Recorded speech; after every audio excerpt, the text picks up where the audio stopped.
talk about linear regression. Imagine you have a lemonade stand and it's a hot summer day. The sun is blazing and customers keep coming. The next day it's cooler and sales drop. And you start thinking, what if I could predict exactly how many cups I'll sell based on temperature? Well, guess what? There's a simple math trick that does exactly that, and it's called linear regression. Let us start by plotting the data. On x-axis, I'm plotting temperatures in degrees Celsius, and on y-axis, I'm counting the number of lemonade cups. If the temperature is 15 degrees, then I'm able to sell 10 cups. If the temperature is 20 degrees, then I'm able to sell 17 cups, and so on. And this is how the data will look like. Now you can draw a straight line which is passing through all or most of the points, and then you can use this line to do the predictions. So for example, if the temperature is 33 degrees, then you can say, I can sell 25 cups and I should be prepared for that.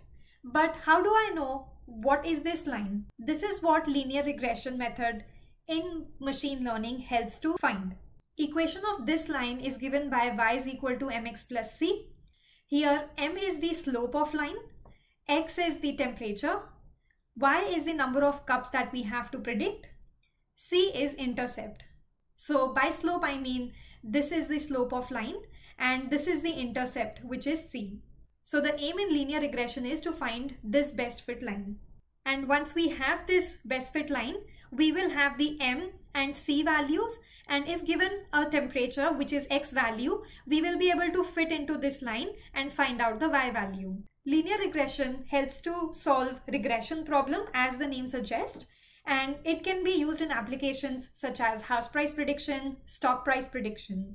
To summarize, linear regression is supervised machine learning algorithm because we have both independent and dependent features.